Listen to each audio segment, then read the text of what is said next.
పూటే ఈ రోజు 9 గంటల పాటు రైతన్నలకు ఉచిత కరెంటు, నాణ్యమైన కరెంటు ఇచ్చే కార్యక్రమం కూడా జరుగుతూ ఉన్నది కూడా కేవలం ఈ 57 నెలల కాలంలోనే. ఇలా ఒక్క రైతుకు మాత్రమే దాదాపుగా ఈ 19 లక్షల మంది ఈ రైతన్నలకు మాత్రమే ఈ పంపు సెట్ల మీద ఏదైతే ఆధారపడి వ్యవసాయం చేస్తూ ఉన్న ఈ రైతన్నలకు మాత్రమే ఈ 9 గంటల పాటు ఉచిత విద్యుత్ పగటిపూటే ఇచ్చే కార్యక్రమం ఏదైతే జరుగుతూ ఉందో ఇదొక్క కార్యక్రమమే దాదాపుగా ప్రతి రైతన్నకు 45,000 రూపాయలు ప్రతి సంవత్సరం ఈ ఒక్క కార్యక్రమం ద్వారా రైతన్నకు మేలు జరుగుతూ ఉంది. ఈ ఒక్క కార్యక్రమం ద్వారా పగటిపూట 9 గంటల పాటు ఈ రైతన్నకు వచ్చే ఉచిత విద్యుత్ కార్యక్రమం ద్వారా సంవత్సరానికి దాదాపుగా 9,000 కోట్ల రూపాయలు ఖర్చు చేస్తూ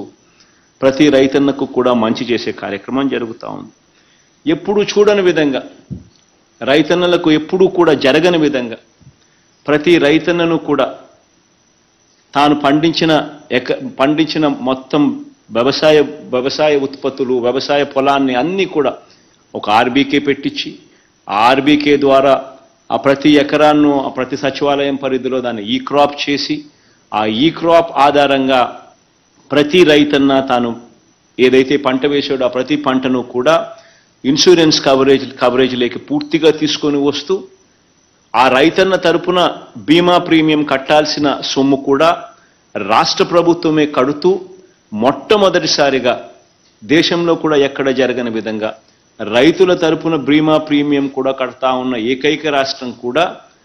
మన రాష్ట్రం మాత్రమే అని కూడా చెప్పడానికి గర్వపడతా ఉన్నాను. ఈ 57 నెలల కాలంలోనే ఇది కూడా జరుగుతూ ఉంది. ఇంతకుముందు ఎప్పుడు జరిగేది కాదు. ఇంతకుముందు రైతన్నలకు బీమా ప్రీమియం అసలు ఉందా అనేది కూడా తెలిసేదే పరిస్థితి లేదు. కొంతమంది రైతులు మాత్రమే క్రాప్ లోన్ తీసుకునే కార్యక్రమం ఎప్పుడైతే జరుగుతుందో ఆ క్రాప్ లోన్ ఇచ్చేటప్పుడు మాత్రమే బీమా ప్రీమియం కింద బ్యాంకులు ఇన్సూరెన్స్ ప్రీమియం సొమ్మును కూడా కట్ చేసుకొని రైతులకు ఇచ్చే పరిస్థితి. మరి ఏ రైతన్నా కూడా బ్యాంకుకు పోని పరిస్థితే ఉంటే, ఏ రైతన్నకు అయినా కూడా లోన్ రాని పరిస్థితే ఉంటే ఆ రైతన్నకు ఇన్సూరెన్స్ గురించి తెలిసే పరిస్థితే లేదు, ఇన్సూరెన్స్ కట్టే పరిస్థితే లేదు, ఇన్సూరెన్స్ కట్టించుకున్న పరిస్థితులే లేవు. ఈ మాదిరిగా రైతన్న పూర్తిగా నష్టపోతా ఉన్న పరిస్థితిని పూర్తిగా చెక్ పెడుతూ ప్రతి రైతన్నను కూడా ఆటోమేటిక్గా తాను పంట వేసిన వెంటనే గ్రామ సచివాలయంలో ఈ క్రాప్ ద్వారా పూర్తిగా ఇన్సూరెన్స్ కవరేజ్, పూర్తిగా ఇన్సూరెన్స్ ప్రీమియం రైతుల తరఫున కూడా కట్టాల్సింది కూడా ప్రభుత్వమే కడతా ఉన్న పరిస్థితి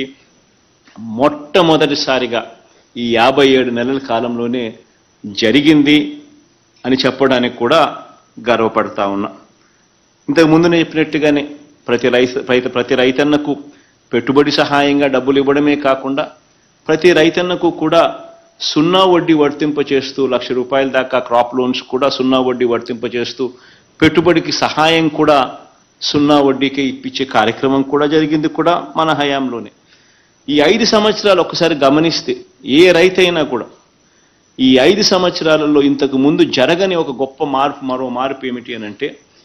ఎక్కడైనా కూడా రైతన్నకు కష్టం వస్తే ఆ రైతన్నకు వరదలు వచ్చినా ఇంకొకటి వచ్చినా ఏ రకమైన కష్టం వచ్చినా కూడా ఆ రైతన్నను కష్టాన్ని ప్రభుత్వం తన కష్టంగా భావిస్తూ ప్రభుత్వానికి ఎన్ని కష్టాలున్నా కూడా రైతన్న కష్టం ఇంకా ఎక్కువ కష్టంగా భావిస్తూ రైతన్నను చేయి పట్టుకుని నడిపించే కార్యక్రమంలో భాగంగా ఏ సీజన్లో జరిగిన నష్టం అదే సీజన్ ముగిసేలోగానే రైతన్నను చేయి పట్టుకుని నడిపిస్తూ రైతన్నకు ఇన్పుట్ సబ్సిడీ ఇచ్చే కార్యక్రమం జరుగుతూ ఉన్నది కూడా ఈ 57 నెలల కాలంలోనే